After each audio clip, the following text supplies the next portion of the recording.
가을은 수확의 계절, 결실의 계절입니다. 1년 동안 수고해서 쓴 결과로 열매를 거두는 풍요로운 계절이 가을입니다.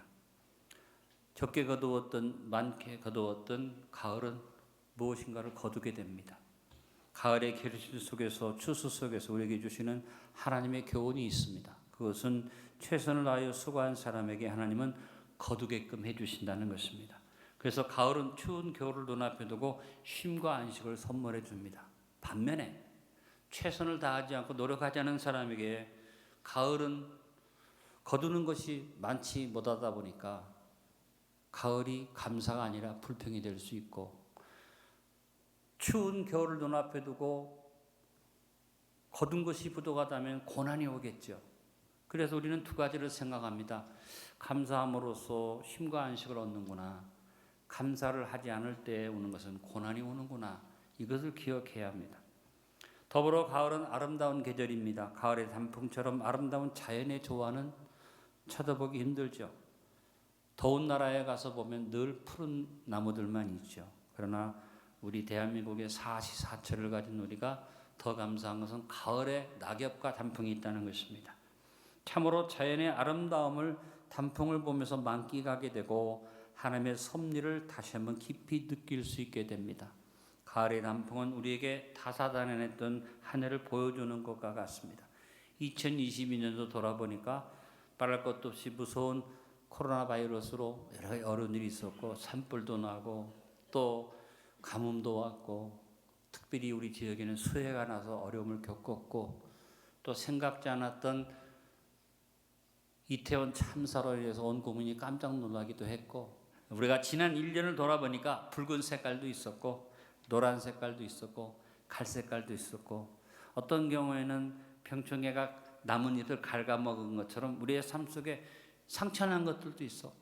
어떤 경우에는 너무나도 곱게 아름답게 우리의 삶이 색깔이 잘 들여진 부분도 있었습니다. 참으로 많은 일들이 우리에게 일어났는데, 이 모든 것들이 어우러질 때 합력선으로 2022년에 좋은 결실을 맺게 된 줄로 믿습니다.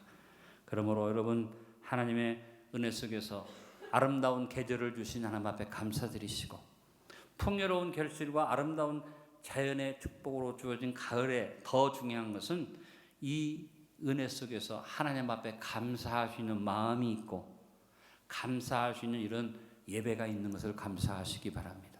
개인적으로 우리가 얼마든지 감사할 수 있지만 하나님 앞에 공식적 감사를 할 수 있는 것은 축복적인 축복입니다. 여러분 자녀들이 부모님 은혜에 감사하죠. 근데 공식적으로 부모님의 생일이나 어머니 아버지의 결혼기념일에 자녀들이 정식으로 선물을 하고 인사를 하면 부모의 마음에 더 큰 기쁨이 있고 다시 한번 내가 자식을 기른 보람이 있구나 하는 걸 느끼게 되는 것과 같습니다. 여러분 평소 하나님 앞에 감사하지만 추수감사절이 왜 중요합니까? 이거는 하나님 앞에 공식적인 하나의 하나님 앞에 절기를 통한 귀한 것이니까. 그리고 아까도 말씀드린 것처럼 예수님이 곡식과 가라지를 놔두었다가 추수 후에 알곡은 모아드리고 가라지는 다 불태우러 가신 것 똑같은 것입니다. 1년 동안에 여러분 삶 속에 있었던 가라지들, 더러운 것들을 살라버리는 절기가 추수감사주일인 줄로 믿습니다. 그래서 우리가 지난 한 주간은 일상의 삶에서 정리정돈을 했습니다. 그리고 이것을 오늘 가지고 나와서 감사 예배를 드리면서 우리가 소원하는 것은 주님, 우리가 감사하는 자가 되게 하여 주옵소서. 그래서 저와 여러분이 감사하는 자의 별명을 가지고 한 해를 마무리하고 새해를 맞을 수 있게 되기를 간절히 바랍니다. 무엇보다 먼저 그리스도의 평강이 주장하는 감사하는 자가 됩시다. 우리 성도들은 범사에 우리를 구원해 주신 머리 대신 예수 그리스도를 본받아 살아야만 합니다.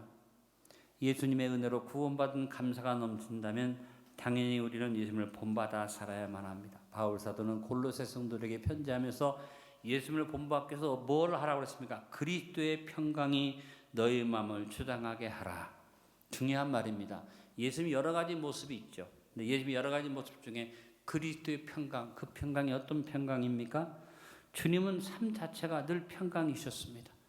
조급하거나 불안하거나 초조한 적이 없었습니다. 심지어는 죽음을 눈앞에 두고도 여유 있게 주님은 여유만만하게 평강을 유지하고 사셨습니다. 오늘 바울은 골로새 교인들에게 그리스도의 평강이 너희 마음을 주장하게 하라. 네 삶 속에 좋은 일도 있었고 나쁜 일도 있었고 고난도 있었고 힘든 일도 있었지. 그러나 중요한 건 그리스도의 평강, 주님이 보여주신 평강, 그 평강이 네 마음을 주장하게 하라. 오늘 추수감사 예배를 드리면서 여러분 여러 가지 감사의 조건들이 많이 있으나 예수님의 평강이 우리의 마음을 주장할 수 있게 되기를 간절히 바랍니다. 예수님의 이 의연한 여유만만한 삶의 모습이 성경의 복음서에 나와 있습니다만 대표적인 구절이 요한복음 13장 1절의 말씀이라고 생각합니다. 같이 읽어봅니다. 6월 전에 예수께서 자기가 세상을 떠나 아버지께로 돌아가실 때가 이른 줄 아시고 세상에 있는 자기 사람들을 사랑하시되 끝까지 사랑하시니라. 여러분이 범사에 감사하는 자가 되기 위해서 주님의 평강을 본받아서 예수님이 십자가를 눈앞에 두고도 시한부 인생을 알고 계시면서도 끝까지 자기 사람들을 사랑하신 것처럼 멀리 갈 것 없습니다. 여러분 나름 저도 여러분도 시한부 인생을 삽니다. 그러면서 우리의 삶에서 나에게 주어진 내 주변의 사람들을 따라합니다. 끝까지 사랑하게 하소서. 뭘 가지고? 주님의 평강을 마음에 본받아서. 어떤 사람은 나를 괴롭혀요.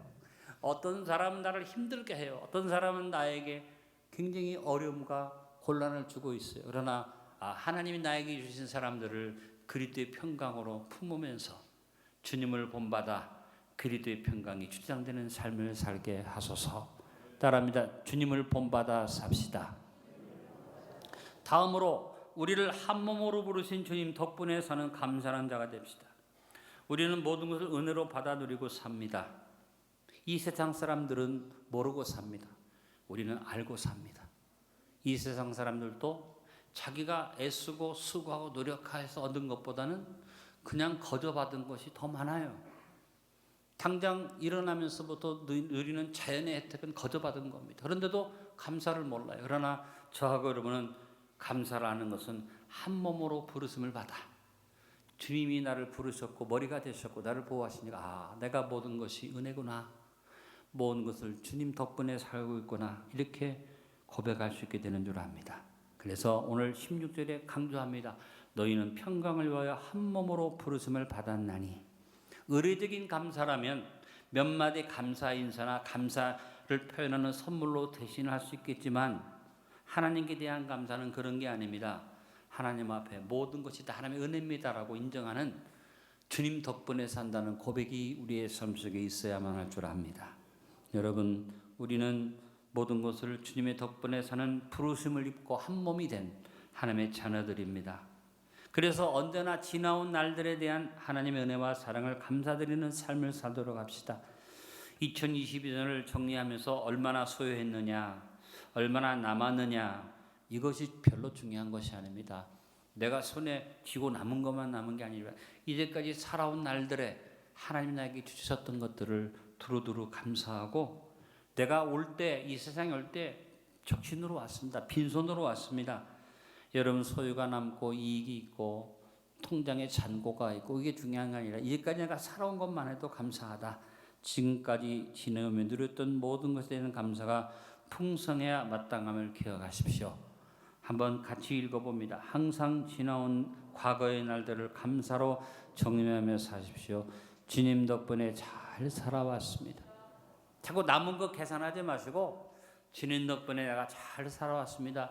이것을 늘 고백하면서 주님 덕분에 사는 한 몸으로 부르심을 받은 백성이 된 것을 감사하시기 바랍니다. 오늘 나에게 생명이 있어서 숨쉬고 있다는 것이 감사하고 이 감사의 자리에 설 수 있음이 감사한 일입니다.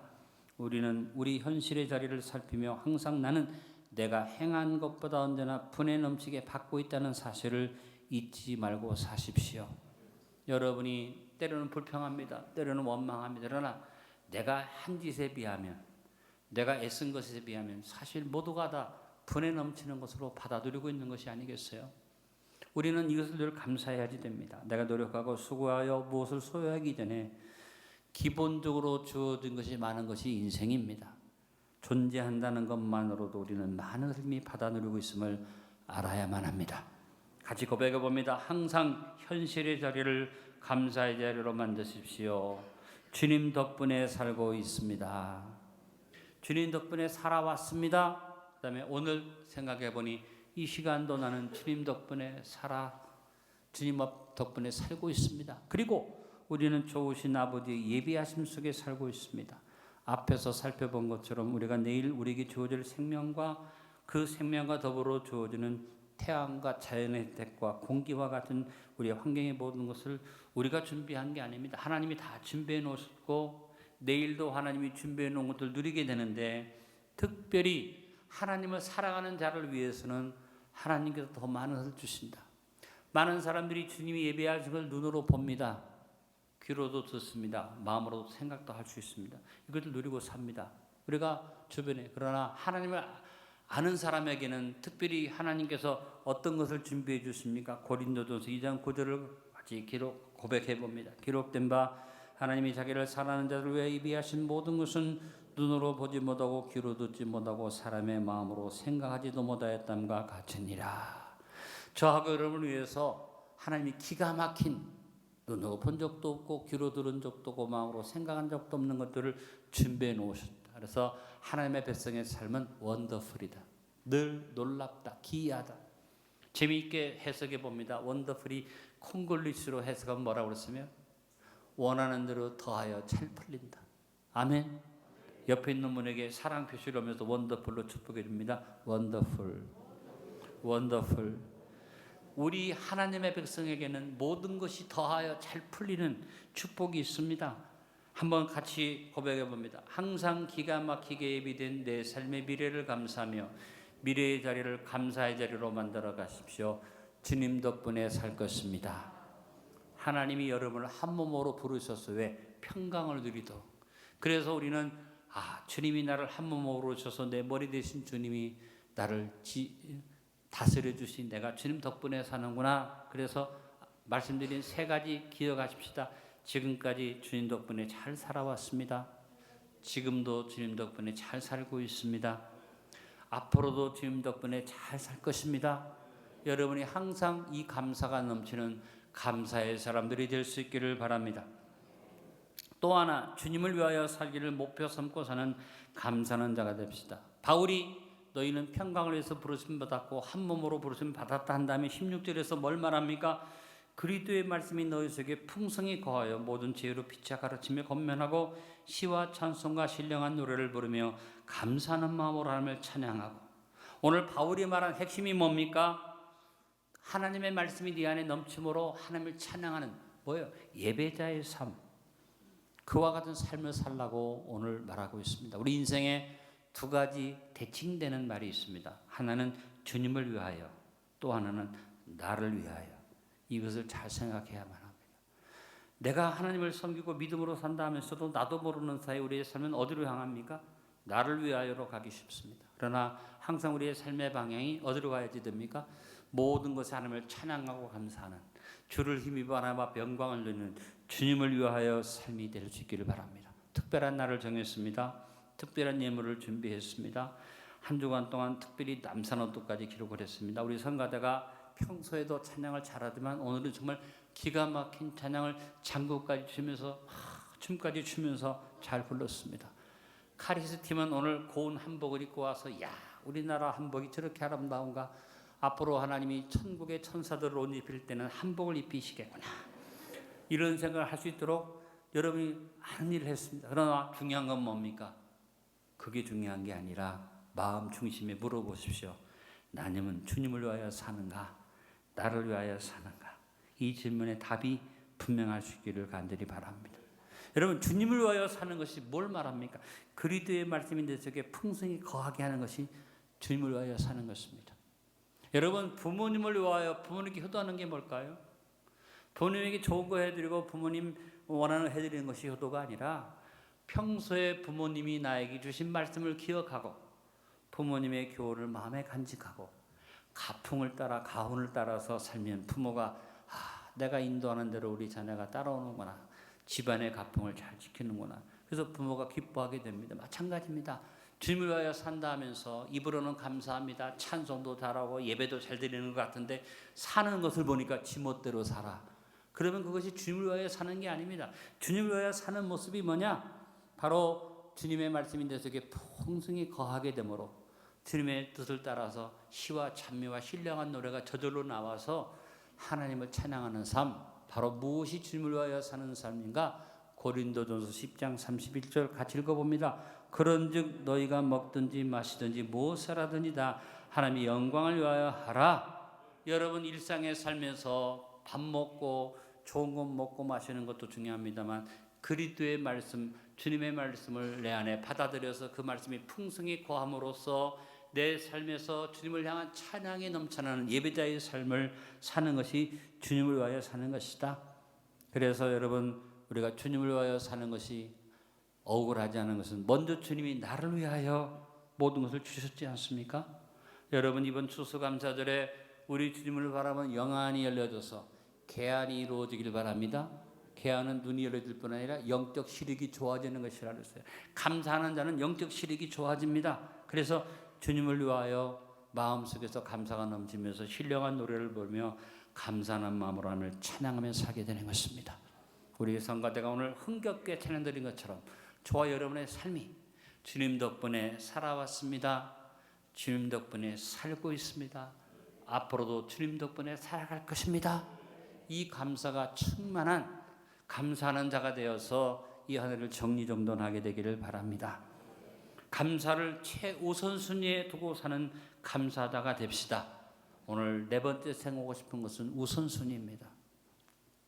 오늘 바울이 골로새 교인들에게 주님을 본받아 그리스도의 평강이 너희 마음을 주장하게 하고 한 몸으로 부르심 받으니 주님 덕분에 산다는 것을 너희가 인식하고 주님을 위하여 살면서 말씀이 풍성해서 주를 찬양하는 예배자의 삶을 살아라 한 다음에 네 번째 권면이 가장 중요한 권면입니다. 17절에 무엇을 하든지 말이나 일이나 다 주 예수 이름으로 하고 그를 힘입어 하나님 아버지께 감사하다. 여러분 감사가 넘친다면 무엇을 하든지 주님 먼저예요. 주님께 먼저 여쭤보고 주님께 먼저 감사드리고 그 힘을 힘입어서 하나님께 감사하는 것이죠. 여러분 감사의 삶은 삶의 우선순위가 분명해야만 합니다. 따라합니다. 주님 먼저. 여러분이 무엇을 하더라도 주님께 먼저 여쭤보고 기도하고 모든 일을 주 예수 이름으로 행하고 전적으로 주님을 힘입어 살면서 하나님께 감사하는 것도 주님을 힘입어 하는 주님 먼저가 될 수 있기를 바랍니다. 여러분 삶의 우선순위가 누구한테 갑니까? 내가 제일 사랑하는 사람이 제일 우선순위에 올 수밖에 없습니다. 그래서 내가 인생을 살면서 부부간에 서로를 먼저 두고 살지만 자식을 낳으면 우선순위가 어디로 갑니까? 자식한테 갑니다. 그 자식이 결혼해서 손자와 손녀를 낳으면 내 우선순위가 어디로 갑니까? 손자 손녀한테 갈 수밖에 없습니다. 그러나 인생을 정리하면서 지난 주간도 제가 깊이 생각해 보니까 내가 아들, 딸을 우선순위로 하기도 했고 지금도 손자, 손녀를 그냥 생각만 해도 좋아서 웃고 난리지만 진짜 내 삶의 우선순위는 누가 뭐라고 말해도 평생을 같이 살아온 내 아내가 아니겠습니까? 그래서 내가 생각해 볼 때 내가 제일 먼저 내가 같이 사는 내 아내를 챙기는 것이 당연한 것이 그렇게 사는 것이 행복이다. 근데 그보다 먼저 우선순위가 뭐냐? 아무리 내가 사랑해도 주님보다도 사랑할 수는 없는 것이니 여러분 삶의 최우선순위가 주님께 있기를 간절히 바랍니다. 우리가 시간이나 물질이나 우리의 범사의 삶에서 주님의 것 먼저 계산해야 하고 또 주님을 위하여 먼저 계산하고 나가야지 됩니다. 내가 하고 싶은 거 다 한다면은요 주님을 위해서 할 게 모자라요. 안 돼요. 여러분 하나님 앞에 예물 드리는 것도 주님 거 먼저 해놓고 나머지 계산하시기 바라고 주님 앞에 먼저 모든 일을 이루어갈 수 있게 되기를 간절히 바랍니다. 그래서 우리가 주님 먼저 챙기는 이유가 뭐냐? 주님 먼저 실천하고 배우면 그것이 다음을 위한 씨앗의 준비가 됩니다. 여러분이 씨앗을 남기지 않고 먹어 지우는 종자 씨앗까지 먹어버리는 미련한 농부는 다음을 준비하지 못하지만 먼저 감사해서 먼저 주님 것을 띄워놓는 것은 뭐예요? 주님이 나를 축복하실 다음을 위한 씨앗 준비가 감사라는 사실을 기억하시기 바랍니다. 그래서 주님 먼저 우선순위를 최우선으로 주님께 두는 이유는 뭐냐? 내가 우선순위를 주님께 두는 것을 통해서 다음을 축복받을 씨앗을 준비하는 일이 된다. 한번 같이 고백해 봅니다. 2022년의 추수감사는 2023년 씨앗의 준비입니다. 여러분 이걸 명심하시고 주님 먼저 앞세우는 감사자가 될 수 있기를 바랍니다. 결론을 맺습니다. 2022년 추수감사절을 맞아서 한 해 동안 그리스도의 평강이 주장하는 주님을 본받아 살아왔음을 확인합시다. 일상에서 한 몸으로 부르심을 받아 주님 덕분에 살아왔음을 감사드리며 주님을 위하여 살기로 다시 한번 다짐합시다.